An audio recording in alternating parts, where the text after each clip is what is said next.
নমস্কার দর্শক বন্ধু, সবাই ভালো আছেন। ভালো থাকতেই হবে।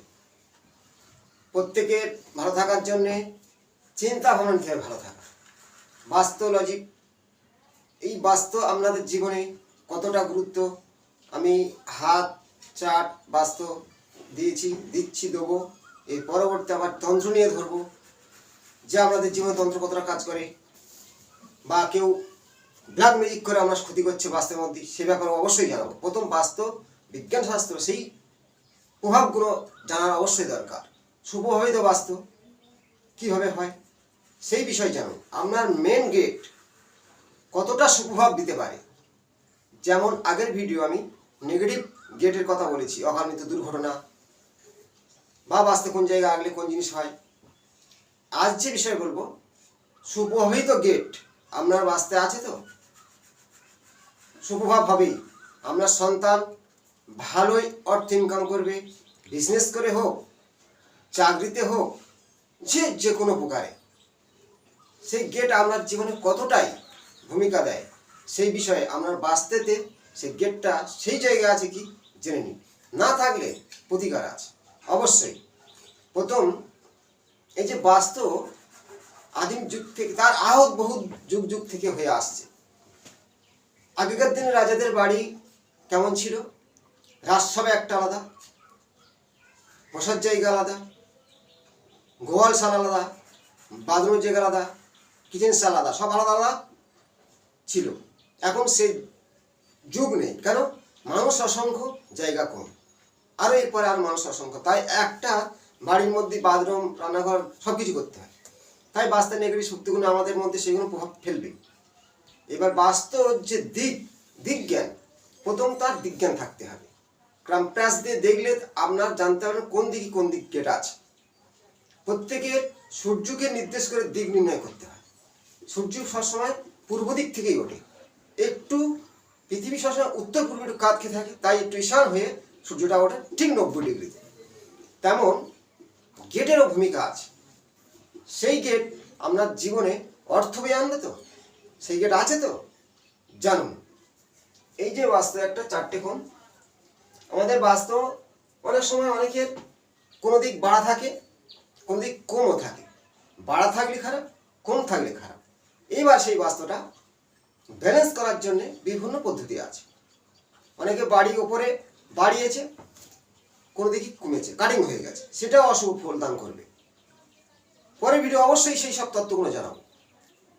এই যে বাস্তব সাবজেক্ট বিশাল সমুদ্রের মতো, তেমনি আজ যে একটা ভিডিওতে আমি সব কিছু জানাতে পারবো না।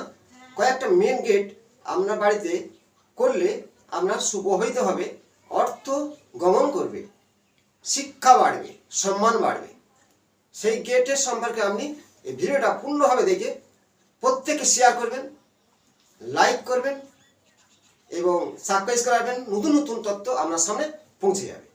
তাই শুরু করি। সুপ্রভাবিত গেট আপনার বাড়ি কোন জায়গায় আছে? প্রথমে এই যে বাস্তব পুরুষের একটা ছবি ভালো করে প্রত্যেকে দেখতে হবে, সে কেমনভাবে আছে। তাহলে সেই বাস্তব পুরুষ যেমনভাবে আছে তার প্রতিফলন তেমনভাবে হয়। আগের ভিডিও আমি বুঝিয়েছি। এই যে গেটের ব্যাপার বুঝাবো। এই যে গেটটা প্রথমে শুরু করছি, সূর্য পূর্ব ওঠে, এই সূর্যর ঠিক পাশে 90 ডিগ্রি পরে ইন্দ্র বলে একটা জায়গা আছে। সেইখানে যদি আমরা গেট হয়ে থাকি, তাহলে ইন্দ্রের যে চাল চলন, ইন্দ্র রাজা, সকাল দেবতাদের উপর আধিপত্য ফলায়, তেমন আপনার মধ্যে সেগুলো প্রভাবিত হবে। কিন্তু একটু দাম্ভিক থাকবে, অহংকার থাকবে। ঠিক পূর্ব বাম সাইডে, একটু সূর্যের বাম দিকটা, এই গেটটা ইন্দ্র বলে লেখা আছে। এই স্কোরটা মেপে নিতে হবে, সূর্যের এপারে নয়, বাম দিকে পড়বে। তারপরে আছে জয়ন্ত। জয়ন্ত কি? শাস্ত্র অনুযায়ী জয়ন্ত হলো ইন্দ্রের পুত্র জয়ন্ত। সেই জয়ন্ত গেট থাকলে আপনার প্রচুর অর্থের মালিক হবে এবং আপনার জীবনে একটা তেজ সৃষ্টি হবে। তারপরে চলে যাই এই দক্ষিণ দিকটা, আর কোনো গেট শুভ নয়। দক্ষিণ দিকের গেট সবসময় বিপরীত ফল দান করে থাকে। পশ্চিম দিকের গেট পুষ্পদন্ত, ঠিক বাস্তুপুরুষের পাশ তার ছেড়ে গিয়ে নদীক্রম কেটে গিয়ে ছাড়ার পরে পুষ্পদন্ত বলে যে গেটটা আমি টেনেছি এইখান থেকে পুরো পুষ্পদন্ত। এই পুষ্পদন্তের গেট থাকলে আপনার জীবনের সর্বদিক থেকে সুফল দান করে থাকবে। আপনি সর্বদিক থেকে মানে সৌন্দর্যের একটা পুষ্পদন্ত মানে সেই ব্যাখ্যা অনুযায়ী আপনার জীবনে ফুলের মতো একটা জীবন কাটবে। তারপরে আছে সুগ্রীব। এখানে পরপর তিনটে গেটের কথা বলবো। এটা হলো সুগ্রীব, পুষ্পদন্ত হলো এটা, মানে পশ্চিমে ঠিক শনির পরে পুষ্পদন্তের কথা বললাম। এবার সুগ্রীব আছে। সুগ্রীবের গেটও যথেষ্ট সুপ্রভাবিত, শক্তিশালী। সুগ্রীব শাস্ত্র মতে ধরলে সুগ্রীব একজন রাজা ছিল, সেইভাবে আপনার সেই দাপটটাই থাকবে। তারপরে আছি পশ্চিম দিকে ঠিক এই যে গেটটা, বরুণ। বরুণ দেবতা, যে বরুণ জলের অধিপতি, রাজনীতিবিদ হতে পারবেন। আমি অনেক বাড়িতে দেখেছি পশ্চিম দিকে গেট, সে রাজনীতি ভালোই উন্নতি করেছে, যশ সম্মান খ্যাতি অর্জন করেছে, কিন্তু ন্যায় পথে থেকে। শনির দিক তো অন্যায় করলে বিপরীত ফল দান করে থাকে। এই যে তিনটে গেট আপনার বাড়িতে থাকলে যথেষ্ট শুভ হবে। এবার তিনটে গেটে যে কোনো একটা গেট করতে পারে, কিন্তু গেট আমি পরপর দেখালাম কেন। এই যে বাস্তু স্কোয়ার আছে, কারণ এখান থেকে গেট আছে, এখান থেকে বন্ধ আছে, থাকতেই পারে।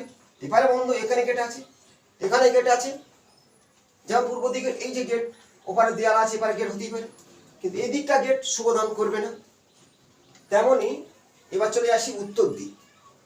উত্তর দিকের গেট যে আমি পয়েন্টটা দেখাবো, লক্ষ্য করবেন। এই যে বায়ুকর্নার থেকে ঈশানকোণ পর্যন্ত ম্যাপটা করে নিয়ে মধ্যিখানে হাফ করে এই যে সোজাসুজি দাগটা মারা আছে নীল কালি দিয়ে, এই এক দুই তিনটে, এই তিনটে গেট হলো ভল্লাট। ভল্লাটটাকে, ভল্লাট হলো কুবিরের ম্যানেজার, মানে অর্থর মালিকের ম্যানেজার, হিসাব করে। তা আপনার যদি ভল্লাটে গেট হয়ে থাকে, আপনার অর্থ তো আছে, হিসাব করার জন্য লোক রাখতে হবে। অনেক বড় বিজনেসম্যান, তার লোক আছে। তেমনই এই ফলগুলো দান করে থাকে ভল্লাটে গেট। ভল্লাটে গেট অর্থ গমন হবেই হবে। আমি অনেকে দেখি উত্তর দিকে গেট আছে, মেন গেট, সে বাড়িতে ভালো ভালো র্যাঙ্কের চাকরি, বড় ধরনের ব্যবসা, প্রচুর টাকার মালিক অবশ্যই আছে তারা। তারপরে আছে মোক্ষ, সে সর্বকাজে মোক্ষ লাভ করবে, জয়ী হবে, সর্বকাজে জয়ী হবে, মোক্ষ লাভ করবে। ভল্লাটের পাশে মোক্ষর গেট, কিন্তু বায়ুকর্নার ছেড়ে বুঝতে হবে ভালো করে। এই কোন বার, এই কোন বার, ঠিক এই দিকটা, মানে এই বাস্তুটা হাফ করলে মিডল পয়েন্টে এসে চলে যাবে বাম সাইড দিক। এই বাস্তব পুরুষের উরুদ দিক চলে যাবে, মাথার দিকে নয়, ঈশানে যাবে না। তেমন ভাবে আমরা গেটটাকে ফিতে ধরে কম্পাসে মেপে সেই পয়েন্টে গেট আনতে হবে। তাহলে আপনার যে কথাগুলো বললো, যে কবি সোম, সোম, সোমের গেট হলো কুবির। কুবিরই সুজয় গেট মানে অর্থ মালিক তো কুবির। তারপর পাশে আছে ভল্লাট, কুবিরের ম্যানেজার, টাকা অর্থ পয়সা সুখ শান্তি বজায় অবশ্যই হবে। তার পাশের গেট আছে মোক্ষ, মোক্ষ লাভ করবে মানে জয়ী হবে, যুদ্ধ জয়ী। আর রাজনীতিতে সে পারদর্শী, সে বক্তা হিসেবে ভালো। বুধের দিকে, বুধ বাস করে উত্তর দিকে, তেমন সেই ব্যক্তিদের বক্তব্য খুব সুন্দর। এই ধরনের গেট আপনার বাড়িতে যদি থেকে থাকে, অজান্তে নাকি করেছে, অর্থগমন হয়, সে জানে না। আর যে জানে না তার জন্য জানানো, যদি নতুন বাড়ি করছে গেটটা ঠিক এইভাবে করুন, আপনার বাড়িতে অর্থ ঢুকতে বাধ্য হবে। কারণ প্রাকৃতিক যে আমরা অনেক কিছু জিনিস চোখে দেখি না, সেই সূর্যের রং বাতাসের সঙ্গে মিশে সেই কালার আমাদের বাড়িতে ঢুকছে কোন দিক থেকে, সেই দিকে সেই গ্রহ বাস করছে, সেই গ্রহর যে সুপ্রভাবিত রঙগুলো প্রবেশ করায়। কারণ উত্তর দিকে যে বুধ আছে, তার রং সবুজ, সুবুদ্ধি আসবে। দক্ষিণ দিকে যে মঙ্গল, তার পাশে যম থাকে, সেই রাহু থাকে তার পাশে, এই সব রঙগুলো আসবে। এইগুলো বোঝানোর কারণ এই যে বাস্তুশাস্ত্র, এটা হচ্ছে কোনো তন্ত্র নয়, বিজ্ঞান শাস্ত্র। তার কারণ হলো সেই যে বাতাস, সুপ্রভাবিত বাতাস প্রবেশ করানো, সুপ্রভাবিতভাবে প্রবেশ করবে, সুপ্রভাবিতভাবে সেই আবার একটা গেট থেকে পাস হবে। কিন্তু বুঝতে হবে যে আপনার উত্তর দিকে কিন্তু হ্যাঁ গেট আছে, অনেক প্রশ্ন করতেই পারে, অর্থ ঢুকছে না। খেয়াল করতে কোন এই উত্তরে ভরলাটা সোজা গেট আছে, তার সোজা সেই দক্ষিণ দিকে গেট হয়তো আছে, তার কারণ অভিজ্ঞদের সুপ্র ঢুকছে, বাদে বেরিয়ে যাচ্ছে, অর্থ আসছে বেরিয়ে যাচ্ছে। কারণটা এটাই ঘটে থাকে। এই যে দিক নির্ণয় করে গেট বানানো আপনার সর্বদিক থেকে শুভ ফল দান করে থাকবে। বা আপনার জীবনে কোনো রকম একটা বাড়ি করেছেন, গেটটা না জানতি অজান্তি ওই রকমভাবে গেটটা হয়েছে, আপনার সন্তানের আপনার থেকে আরও উচ্চ র্যাঙ্কে সে প্রতিষ্ঠিত হবে। ধরা যাক এই যে ইন্দ্র বললাম, এই সেটা গেট আপনার হয়ে আছে, তাহলে আমরা যা কিছু ঘটেছে তার অনেকের বাড়িতে তার পিতার থেকে পুত্রের যশ নাম আরও বেশি, কারণ পিতা ওই ঘর বাড়ি করে চলে গেছে, সন্তান সেই বাড়ি থেকে আরও উন্নতি করেছে। আবার অনেক বাড়িতে গিয়ে দেখেছি যে একটা বাড়ি ছিল, প্রচুর অর্থ ইনকাম হচ্ছিল, নতুন বাড়ি করার পর থেকে আরও ডেবে যাচ্ছে, তাহলে সেই গেটটা তার ভুল জায়গায় আছে। আর মেন গেট করার কিছু পদ্ধতি বলি। 6 ফুট হাইট ম্যাক্সিমাম থাকা চাই, 4 ফুট চওড়া থাকা চাই। 4 ফুট মানে 4 হচ্ছে কি রাহুর সংখ্যা, 6 শুক্রের সংখ্যা, শুক্র সুখদাতা, রাহু হল আকর্ষণ শক্তি, নিশ্চিত হয় 6 যা যোগ করলে 10 আসে, এই 10টা হলো রবি, যশ সম্মানে খ্যাতি ভরে তোলে। তেমনই সংখ্যাতত্ত্ব অনুযায়ী 6 ফুট হাইট আর 4 ফুট চওড়া হওয়া দরকার। পাল্লা কিন্তু হবে দরজা খুললে ভিতরের দিকে চলে যাবে, দুটো পাল্লা থাকা চাই, এক পাল্লা নয়। সেই দরজা দুদিকে খুললে দুই দিকে চলে যাবে, এবং সেই দরজার সুমুখ দরজায় মানে যে কাঠের যে একটা বিম লাগানো থাকে, যেন লাগানো থাকা চাই, ডাইরেক্ট খোলা দরজা নয় বা এক পাল্লা নয়। দরজা খুললে দুদিকে প্রবেশ করবে, সেইভাবে করতে হবে। আর যদি এক পাল্লা হয়ে থাকে, যে খারাপ হবে তা নয়, কিছুটা শক্তি কমে যাবে, কিন্তু বাম দিকে চলে যায়, ডান দিক নয়, তেমনভাবে দরজা বানাতে হবে। এবং দরজাতে অনেকে নকশা করে, গণেশের মূর্তি মেন দরজা, আমি অনেক বাড়িতে গিয়ে দেখেছি মেন দরজায় গণেশের মূর্তি তৈরি করেছে, কিন্তু করবেন না। যদি করে থাকে, আপনার বাড়িতে বিনা কারণে কারোর সাথে অশান্তি লেগে আছে, বাড়িতে বারে বারে ঝগড়া অশান্তি হচ্ছে, এগুলোকে কোনোদিন মিটবে না। তার কারণ পার্বতীর ঘরের মধ্যে তপস্যায় যাওয়ার সময় গণেশকে দরজার বাইরে রেখেছিল। এই দরজার গল্পটা এর সঙ্গে কেন বলছি, দরজা আমাদের কতটা ভূমিকা দেয়। পার্বতী যখন তপস্যায় যায়, ধ্যানে বসে গুহার মধ্যে, মেন দরজায় গণেশকে বলেছিল কাউকে প্রবেশ করতে দেবে না, কিন্তু দরজা ছিল দক্ষিণ দিকে। গেটের কতটা ভূমিকা, সেই দক্ষিণ দিকে। শিব যখন তপস্যা করে সে পার্বতীর সঙ্গে দেখা করবে, গণেশ তখন রুখে দাঁড়িয়েছিল যে এই গেটের মধ্যে তুমি ঢুকবে না। তখনই সেই শিবের আর গণেশের যুদ্ধের কারণে শনির কিছুটা ভূমিকা আছে, গণেশের শির উড়ে যায়। সেই কারণে গল্পটা বড় পুরাণের গল্প, আমি এই ভিডিও সম্পূর্ণ বোঝাতে পারবো না, কিছুটা লজিক দিয়ে বোঝালাম। যে কারণটা হলো মেন দরজার এতটাই ভূমিকা দেয়, তাই দরজার সামনে গণেশের মূর্তি বাইরে, গণেশকে বাইরে রাখা উচিত না, ঘরের ভিতরে রাখতে হবে। গণেশ সিদ্ধার্থ গণেশ, তার কারণে এই দরজার যে গল্পটা আমি বোঝালাম, রামায়ণেও দরজার ব্যাপার আছে। সীতা দেবীর দরজা ছিল দক্ষিণ দিকে, কুঠুরি,